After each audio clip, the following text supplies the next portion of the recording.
2023年的第一股韩剧热潮，一定是女神宋慧乔主演的《黑暗荣耀》。这部剧不仅在台湾拿下第一，连韩国、香港、印尼、马来西亚、菲律宾、新加坡、泰国、越南，全部都是排名第一，可以说是爆款中的爆款。这部剧演的是小时候被同学无情霸凌的女主角，筹划20年的神复仇过程，剧情紧凑又刺激，加上女主角火力全开，很多网友都大喊全程看起来好爽快。但我们今天要聊的不是《黑暗荣耀》，而是比剧更可怕的韩国校园霸凌。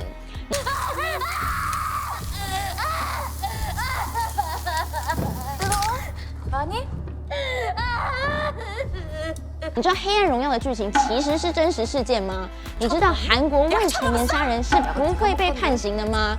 你知道韩国校园霸凌几率高到让家长需要去保险吗？Hello， 去你的 news， 我是 Cindy 吕。最近爆红的韩剧《黑暗荣耀》里面，千金同学仗着家里有钱有势，在学校胡作非为，长期对女主角施暴。其中最令人发指的桥段之一啊，就是高温电棒卷烫女主角的手臂。很多人看了很惊讶，但你知道吗？这个真实发生过。2006年，韩国青州一所女子中学爆出校园霸凌案，一名女学生长期遭到同班同学施暴，加害者不止向她用金钱勒索，还用卷头发用的电棒卷烫她手臂，造成严重烧伤。伤口结痂之后，她再把结痂撕下来继续烫，并用发夹割伤受害者的胸口。受害者全身布满各种伤痕，最后住进医院治疗，才让整件事情曝光。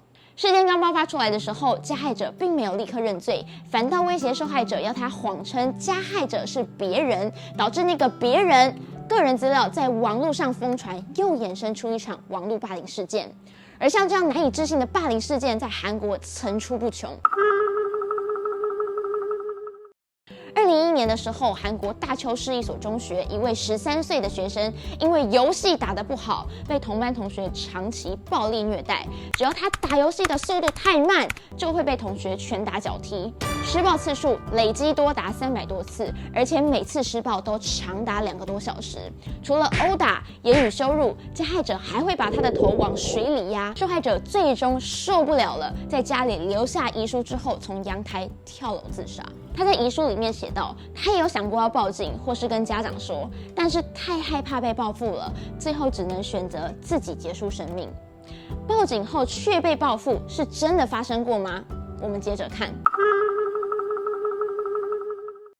2017年发生的釜山女中学生集体施暴更残酷，是因为争风吃醋引起的。一名14岁的国中少女因为跟同学的男友走太近，被同学约到 KTV 包厢里面修理。加害者用拳头和麦克风殴打受害者的同时，背景还播放音乐来掩人耳目。在遭到暴力对待之后，受害者崩溃的报警求助，只是他不但没有得到帮助，还直接导致了第2次施暴发生。为了报复受害者报警，5名加害者把他困在巷子里面，用巷子的烧酒瓶、砖头、铁管、椅子这些东西施暴，时间长达100分钟。施暴结束之后，其中一名加害者甚至将受害者血淋淋跪地求饶的照片放在脸书上大肆散播。这样肆无忌惮的事件绝对不止这样。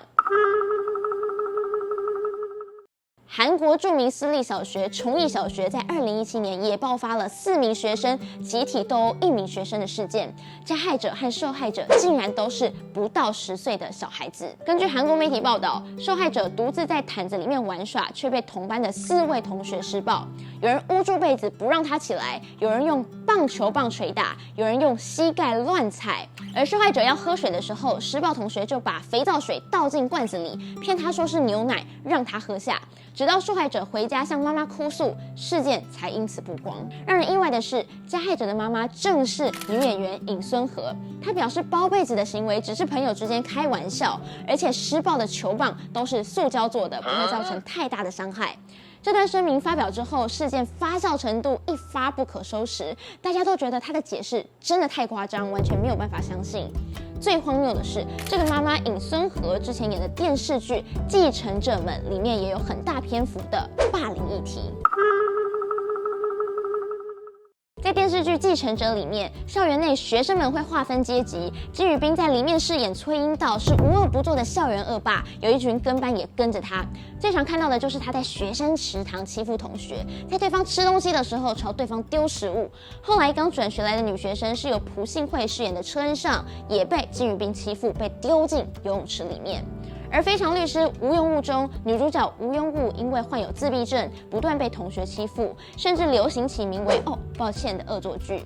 也就是这些欺负女主角的同学，总是会在恶作剧之后无关紧要的说出“哦，抱歉”。比如说会出脚绊女主角，让她直接重重摔在走廊上，让饭菜打翻在她身上等等。而女主角只是默默承受这一切。还有一部堪称2022年经典韩剧之一的《少年法庭》。《少年法庭》里面每一集都是在讲少年犯罪，比起一般的法律题材，更加着重在少年犯罪和为何少年会去犯罪的因果，也透过剧情来反映韩国日渐严重的未成年犯法事件。以上几部经典的韩剧都有霸凌元素，是否也代表这样的现象在韩国一直得不到改善呢？韩国对待青少年犯罪更注重教化和社会化，因此根据韩国少年法的定义，如果触犯了刑法，未满14岁的犯罪者无法判刑坐牢。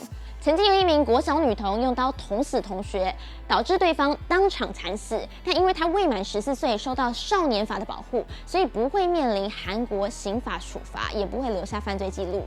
针对这些人，必须用保护处分。